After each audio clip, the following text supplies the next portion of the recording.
If you enjoy our podcast, C-Pop Deep Dive, don't forget to leave a message, give us a 5-star rating, subscribe, and share your favorite episodes on social media.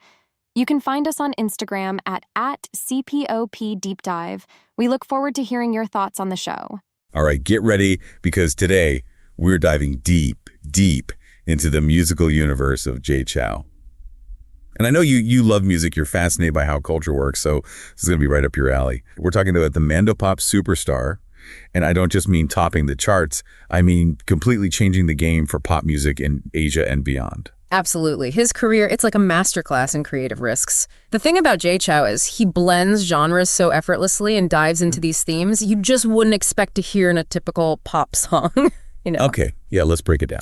So picture this, right before Jay Chou, the Mandopop scene, it was changing. You had artists like David Tao, Lee Hom Wang. They were bringing in that American R&B sound, a huge shift from the ballads that were everywhere before. Yeah. Then, boom, Chou drops his debut album, Jay, and well, he kind of flipped the script, didn't he? He really did, and the way he went from this behind-the-scenes songwriter to a genre-bending phenomenon, it's fascinating. I mean, think about it. He's a production assistant for Jackie Wu, gets told, write 50 songs in 10 days, or forget about songwriting. And those 50 songs, fueled by instant noodles and sheer determination, that's what led to his debut album. Wow, talk about pressure. But he takes those 10 songs and crafts something totally new. I mean, I'd take Cute Girl, it's got that classic Jay Chou ballad vibe, but with a little playfulness, and then Starry Mood, pure romance. Then he hits you with Perfectionism, where he actually weaves his name into the lyrics. This wasn't just about catchy tunes, this was a statement. You got it. It was a declaration. And we can't forget Wife. Even early on, it hinted at his Chinese style that would become so influential. He was already playing with traditional instruments and melodies, like Clock in the Opposite Direction, where he even incorporates phonetic symbols in his rap. He was setting the stage for a whole new sound in Mandopop. Pure genius. Genius, yeah. It really was. And then Fantasy dropped. Even the title, it screams creativity, right?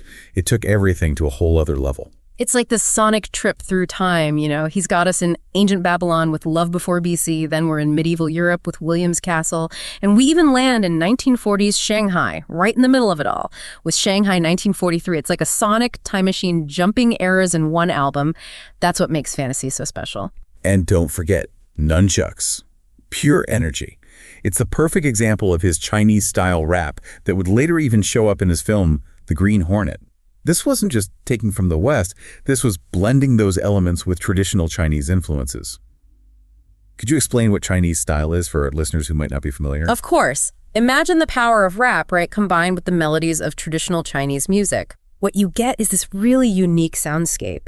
Ancient instruments like the erhu and pipa, they're meeting modern beats. Nunchucks is a great example, and we'll see how it grows in later albums. The important thing is, he wasn't just messing around, he was crafting a sound that really resonated with people, a sound that reflected pride in their cultural heritage while embracing these modern musical styles. It's like he created a whole new genre and then rode that wave, bigger and bigger. And even with all these sonic adventures on Fantasy, you still get those heartbreaking ballads like Silence, Simple Love, Can't Speak. He even goes there with tough topics like Dad, I'm Home, which talks about domestic violence. Absolutely. He wasn't scared to use his platform to shine a light on difficult issues, and that resonated. Fantasy wasn't just a commercial hit, it got critical acclaim, cementing his status as a true innovator. This was Jay Chou proving he wasn't going anywhere. And he wasn't done innovating, not by a long shot. Just a few months later, he releases The 8 Dimensions, as if to say, my creativity, overflowing. It was like taking everything from Fantasy and turning it up to 11. An ambitious album, for sure.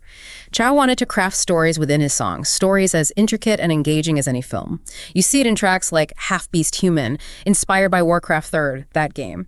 The music literally takes you to that fantasy world. And then there's Peninsula Iron Box, a sonic puzzle box full of symbolism, and the Iron Box of Milan, which tells the whole story of a blacksmith saving up for a violin. To fit that much detail in just a few minutes of music. His talent as a storyteller through music really shines. And let's not forget, the evolution of his Chinese style continues. Grandpa's Tea brings this warmth, this nostalgia, while Dragon Fist is this epic fusion of rock, rap, traditional Chinese instruments. It's huge.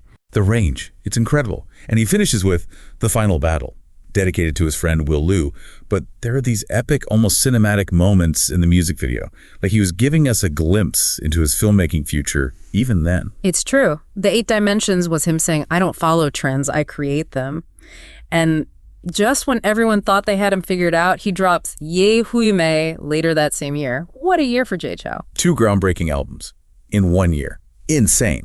This one, just a few months later, even more mature themes, some of his most innovative work yet. Ye Hui Mei, it was massive. Made a splash right away with In the Name of the Father, which debuted on 50 radio stations across Asia at the same time. Imagine that, the entire continent basically listening to Jay Chou in unison.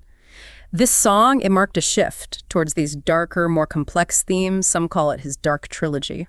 It definitely had a different vibe, inspired by the Godfather films. He carried that intensity throughout the album, especially in songs like Coward, this powerful anti-drug message, and Terraced Fields, bringing attention to environmental concerns. He wasn't shying away from tough topics, even in pop music. Exactly. And you can't forget Don Feng Po. It's considered one of the most important songs in the development of Chinese-style music. The lyrics are evocative, the traditional instruments are beautifully incorporated. It sparked a whole wave of artists following his lead. That's the impact of one song, changing a whole genre. This is where his influence goes beyond just, catchy songs. He's shaping musical movements. Exactly.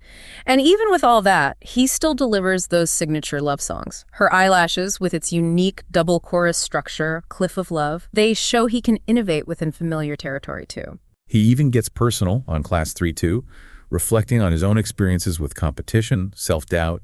This is an artist at the top of his game, pushing limits while staying true to himself. And the awards recognized it. Ye Hui Mei, it won the Golden Melody Award for Best Pop Vocal Album. Jay Chou, at the very top of the mandopop world. And all this in just the first 4 years of his career. An incredible start, setting the stage for even more amazing things. It's kind of mind-blowing, 4 years, 4 iconic albums, each one pushing the limits of mandopop. But it's not just like the amount of work, it's how it's lasted. Some of these songs are over 15 years old, and they still sound fresh. Earlier, you said Jay Chou's career is like this study in creative risks. Why do you think he stayed relevant for so long, even with musical trends changing all the time? You hit the nail on the head with that question because it gets to the heart of what makes him such a captivating artist.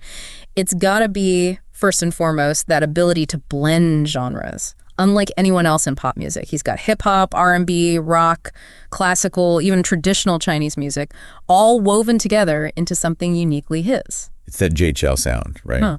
You hear it and you know it's him instantly. You got it. But it goes deeper than the production. Those melodies are so catchy. Even if you don't understand the words, you're humming along. And the lyrics. Can't forget his right-hand man, lyricist Vincent Fang. People compare them to Lennon and McCartney, and for good reason. They tell stories, they hit you in the feels. Sometimes they even tackle social issues, all in a pop song. It's true. Their work adds this whole other dimension to the music. Fang's lyrics, they're not simple. They're full of vivid imagery, double meanings. It's like they created a world of their own just through those songs. It's that willingness to go further, to not just do what's expected, that makes Chou's music so good. He's not afraid to get a little weird, to challenge you as a listener, and that's why it never gets old. Every album's like a new adventure. But he stays true to his roots, to that core Chinese style. That's his signature. It's interesting, right? He built this huge career during a really weird time for music. Napster, piracy, everyone trying to figure out the internet. But his albums were selling millions, his concerts were packed. It shows you. Authenticity matters. Giving your audience something real, something genuine, especially when things are uncertain, it makes a difference. People connected to his music on a different level, and that connection, it was stronger than anything happening in the industry. He wasn't trying to fit in, not following trends. He was creating his own path, a new direction for mandopop, and people loved it. It's true. And his influence, it goes way beyond just how many albums he sold. His music has inspired tons of artists, not just in mandopop, but across the board globally.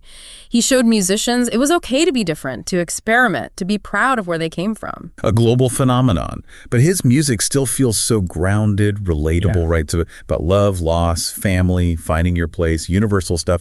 Anyone can connect with that, no matter what language they speak. And that's what makes his impact so big. He's not just entertaining, he's building bridges between cultures. He's creating understanding through music. You talked about Dongfeng Po starting this whole movement in Mandopop. Could you explain what that Eastern Wind aesthetic is all about? I know our listeners are all about how culture changes, and this seems like a perfect example. Definitely a cool trend. Eastern Wind and Mandopop, it's about taking those traditional Chinese sounds, those aesthetics, and putting them into a modern pop format. Think of it like a counter movement to all those Western influences coming in. It's about celebrating how beautiful and complex Chinese music is, the scales, the instruments, the storytelling. And Jay Chou was leading the charge. Dongfeng Po wasn't just a hit song, it was like a moment. It really was. That song, it's like a sonic tapestry. You've got traditional Chinese instruments, the paipa, the gusheng, blended with those modern pop elements. It feels nostalgic, but also futuristic, familiar, yet groundbreaking all at the same time.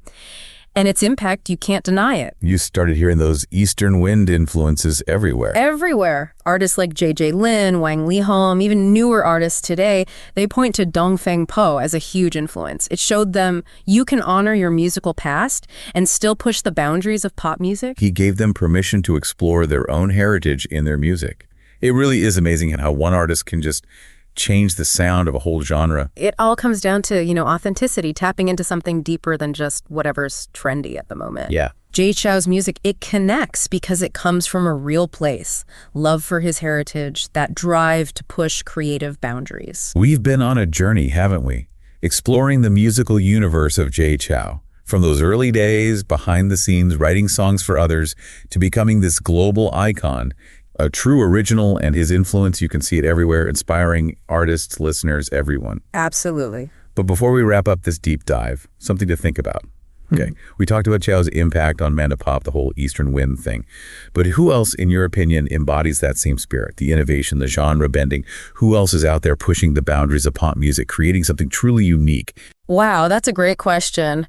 That could be a whole deep dive on its own. There's a whole world of incredible artists out there, blending genres, playing with sound, taking inspiration from their own cultures. Right. That's what makes exploring music so exciting. There's always something new, always a new sound waiting to be discovered. And that is what the deep dive is all about. Until next time, keep those ears open, keep exploring, and most importantly, keep those deep dives going.